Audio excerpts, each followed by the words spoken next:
یعنی دۆکیش پاش دووش کەس لە دویاری ڕابردوو ئەم هەفتەیە توانی لەسەر یاریگای خۆی لە ینی سەی سادق واتە وەرچانی سەی سادقیشە لە دەرەوەی یاریگای خۆی تا ئێستا تامی بردنەوەی نەکردووە.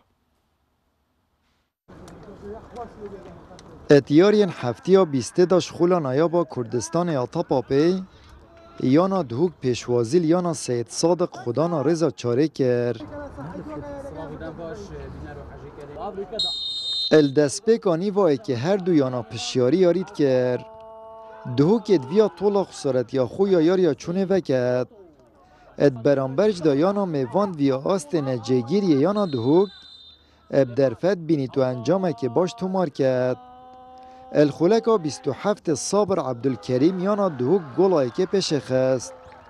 سررای پی کولن یانا میوان نیوایی که وی انجامی بدومایی کد. ات نیوا دوی دا یانا سید صادق همو حوالش بود تو مارکینا گولا و کویه دان و مطرسیه که راستقینت سر گولا دهوک درست کرد. الی دم درست یاری بدومایی کد. ات دم زدکری دا یاری گرم بو. الخولکان و توچار سفین فایق انجام بو سید صادق و کبله کرد.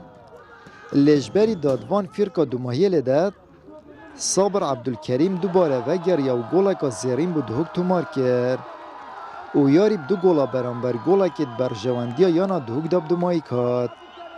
راستی همش هجی سرکفتن یجی بین چکی عاطف تیمامه تقریبا قناق دوی دا همیه گله که باشه لی نتیجه ما خراب بین لسپاس با راستی هم هجی و سرکفتنی بین چکم لعبه دیم فريق ما آسیا باش بی بس نتیجه ما خراب بین و لعبه ما آسیا انجام باش بین ان شاء الله و پالدار بو یاریا بهت اجر و یارگاه خوان بشین سرکفتن کادی دست خواب بین خوانی نزیکی یعنی پیشیه بگن اما لدرو یاریگای خومان براستی یاری زور باش شکین بلام او انجامک برجوندی اما نرواتره و براستی یعنی نو چیته که نزنم ان شاء الله او ریکوردش اشکنین ان شاء الله بو یاری کان داتو اما یاری خودت نزنن باش بینیتن یعنی سی صادق یاری زور باشی کرد امرو بس انجامکش لبرجوندی یعنی دوغ بو پیراز بیان لیکین ان شاء الله یاری زور ماوا اب سرکفتنه یانا دوغ خالن خو گهاندنه 25 خالا و خالن یانا سید صادق جی هر وکی خومان کنها 28 خال هنه آمد بریفکانی کنال آسمانی پیام